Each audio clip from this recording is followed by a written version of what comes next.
아파트에서 새빨간 불길이 치솟습니다. 불길과 연기가 순식간에 벽을 타고 올라가고 소방대원들이 진화에 나섰지만 불길은 쉽사리 잡히지 않습니다. 아파트 내부는 형체를 알아볼 수 없을 정도로 새까맣게 변했습니다. 어제 새벽 5시쯤 서울 도봉구의 한 아파트 3층에서 화재가 발생했습니다. 아파트 벽면이 검게 그을려 있습니다. 3층에서 시작된 화재는 약 4시간이 지난 뒤에야 불길이 완전히 잡혔습니다. 이 화재로 2명이 사망하고 30명이 부상을 입었습니다. 불길이 잡히는 동안 대피하러 나왔다 연기를 흡입한 10층 주민과 4층에서 아이를 안고 뛰어내린 30대 남성이 심정지 상태에서 CPR을 받았지만 끝내 숨졌습니다. 매캐한 연기가 좀 냄새가 좀 올라와서 혹시나 해가지고 이제 밖을 베란다를 봤는데 불길이 좀 치솟아가지고 가족들 이제 좀 대피시키려고 옷을 좀 입히고 또 밖으로 좀 나가려고 그랬는데 밖에 연기가 너무 좀 심한 것 같아갖고 그 안에서 좀 대기하면서. 경찰과 소방당국은 오늘 합동 감식을 통해 정확한 화재 원인을 밝힐 예정입니다. 작은 방 쪽으로 알고 있습니다. 현재까지는 베란다가 접쳐 있는 아마 방으로 지금 알고 있는데요. 연기는 복도 쪽에서 이제 계속 이게 타고 아마 올라간 걸로 알고 있습니다. 도봉구청은 현장에 통합지원본부를 꾸리고 이재민을 위한 임시 거주시설을 마련했습니다. 성탄절에 발생한 화재로 2명이 숨지는 창국이 빚어져 안타까움을 더하고 있습니다. 다급한 순간이었지만 또 다른 선택을 했다면 귀중한 목숨을 구할 수는 없었는지 사회정책부 김민수 기자와 자세한 이야기 나눠보겠습니다. 어서 오십시오. 저희가 일단 앞에서 리포트에서 전해드린 것처럼 이 아이들을 안고 뛰어내린 사망자, 젊은 아버지가 있어서 안타까움을 더하는 것 같습니다. 어떤 내용인지 좀 짚어주시죠.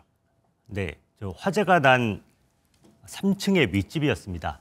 4층에 살던 30대 부부가 어린 자녀를 안고 뛰어내린 건데요. 네. 남편 박모 씨는 7개월 된 딸을 안고 뛰어내렸다가 안타깝게 사망했고요. 아내 정모 씨는 2살 배기 딸을 당시 현장에 있던 경비원이 준비한 포대에 던져놓고 자신도 뛰어내렸습니다. 정 씨는 어깨를 크게 다쳤지만 목숨은 건질 수 있었습니다.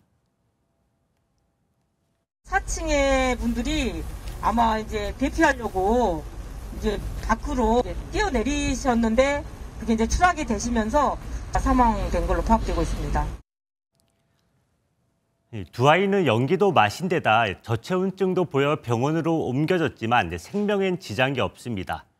화재가 난 3층 집에서도 70대 남녀가 뛰어내려 다치긴 했지만 마찬가지로 생명에 지장은 없습니다.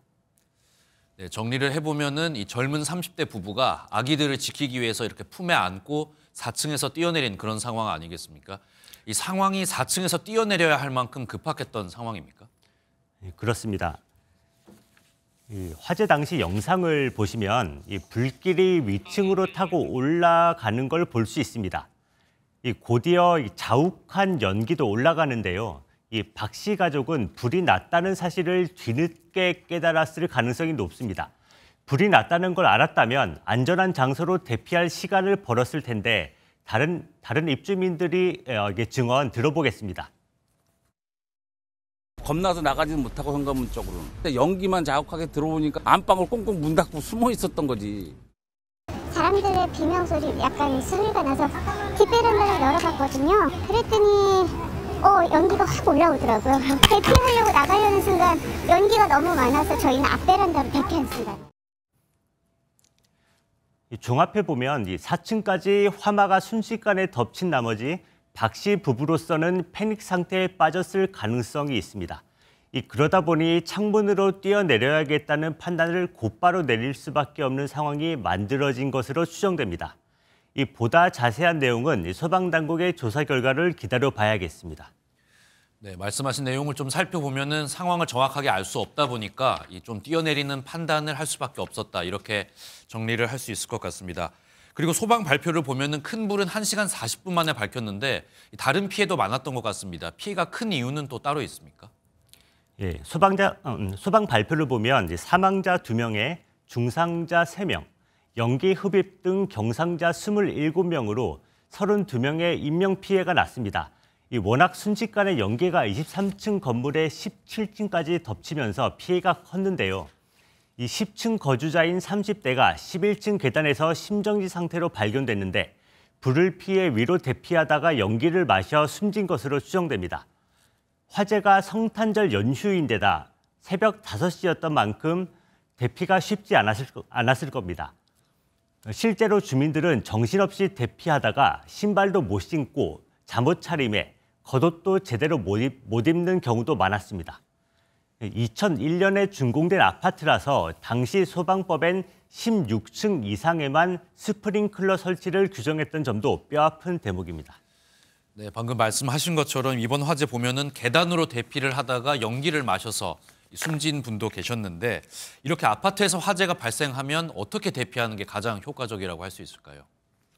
네, 화재가 난 아파트는 23층이고 지금은 겨울철입니다. 이때 주의하셔야 할 게 굴뚝 효과인데요. 건물 바깥의 찬 공기가 상대적으로 따뜻한 건물 내부로 들어와서 솟구치는 현상을 말합니다. 평소라면 상관없겠지만 화재가 나면 이쪽으로 화재 연기가 번집니다. 주로 중앙 계단이 통로가 되고 아파트가 고층일수록 더 굴뚝 효과가 커집니다. 따라서 고층 빌딩에 살고 계실 경우 화재를 빨리 알아차린 분들은 비상계단을 이용해서 아파트 바깥으로 즉시 탈출하셔야 하고요. 네. 만약에 좀 늦었다 이렇게 생각되시면 그때는 비상계단으로 나오지 마시고 집 안으로 연기가 들어올 만한 구멍을 가능한 모두 막고 적극적으로 구조를 요청해야 합니다. 많은 분들이 정말 안타깝다고 하는데 장가 기자, 서울 도봉구에 있는 아파트에서 화재가 발생했어요. 네, 그렇습니다. 불이 난 게 어제 새벽 4시 57분경이었는데요. 서울 방학동 21층짜리 아파트에서 불이 발생을 했습니다. 30대 남성 2명이 숨지고 그리고 30명이 부상을 당했습니다. 네, 이 사망자가 안타깝게 2명이 발생했는데 둘 다 이 가족을 지키려다가 이 참변을 당했는데 한 분은 4층에서 뛰어내렸다 하시더라고요. 네, 그렇습니다. 정말 불기둥이 내 집까지 치솟아 올라오는데 얼마나 무서웠겠습니까? 하지만 나보다는 가족을 지키려던 분들이 안타깝게 사망하는 일이 발생을 했습니다. 우선 119에 최초로 신고한 10층 거주자 임모 씨, 겨우 30대인데요. 임 씨는 119에 화재 신고를 한 뒤 가족을 깨워서 70대 부모님과 동생을 먼저 대피를 시켰다고 합니다. 예. 이후에 마지막에 집에서 탈출해서 이제 옥상 쪽으로 올라가려고 했는데 겨우 10층에서 11층까지 가는 그 계단에서 심정지로 발견이 됐습니다. 네. 아마 연기 흡입으로 인한 질식으로 추정이 되고 있습니다. 저희 취재진이 직접 빈소에 다녀왔는데 정말 이 말로는 할 수 없는 슬픔에 가족들이 너무나도 힘들어하는 상황이었습니다. 자, 또 다른 사망자가 있습니다. 박모 씨, 역시나 30대고요. 7개월 그리고 2살 아이를 둔 아빠입니다. 화재가 3층에서 시작이 됐고 이후에 이 4층으로 계속 올라오는 상황에서 4층에 거주하는 이 박 씨 부부는 화재를 피하기 위해 뛰어내렸는데요. 네. 아내가 먼저 첫째 딸을 아파트 1층에 놓인 재활용 포대에 던지고 뒤따라 뛰어내렸고 이후에 이 박 씨가 7개월 막내딸을 안고 창밖으로 몸을 던졌습니다. 네. 우선 이 아내와 2 아이의 목숨은 지켜냈는데요. 이 머리를 다친 이 아빠는 끝내 숨졌습니다. 자, 화재 당시 어떤 상황이었는지 목소리도 듣고 오시죠. 매캐한 연기가 좀 냄새가 좀 올라와서 혹시나 해가지고 이제 밖을 베란다를 봤는데 불길이 좀 치솟아가지고 가족들 이제 좀 대피시키려고 옷을 좀 입히고 또 밖으로 좀 나가려고 그랬는데 밖에 연기가 너무 좀 심한 것 같아갖고 그 안에서 좀 대기하면서 작은 방 쪽으로 알고 있습니다. 현재까지는 베란다가 접쳐 있는 아마 방으로 지금 알고 있는데요. 연기는 복도 쪽에서 이제 계속 이게 타고 아마 올라간 걸로 알고 있습니다.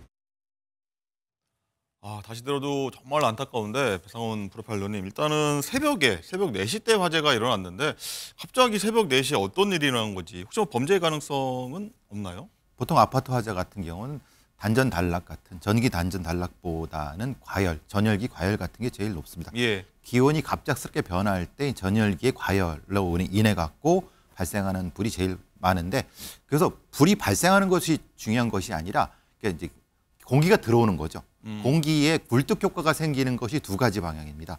계단 방향과 바깥 방향인데 작은 방의 바깥쪽으로 나가는 불하고 지금 문제는 돌아가신 분 한 분은 이제 계단 쪽으로 가실 때 연기로 돌아가셨거든요. 10층에서 그렇죠. 왜 그러냐면 이제 이동하는 과정에서 이제 호흡을 못 하셨고. 그러니까 계단이 굴뚝 역할을 해서 연기가 그렇죠. 쭉쭉 올라갔군요. 그래서 방화문이 중요하거든요. 이제 이 사건 같은 경우는 그러면 방화 가능성하고 다른 형태의 범죄 가능성 두 가지 같이 봐야 되거든요.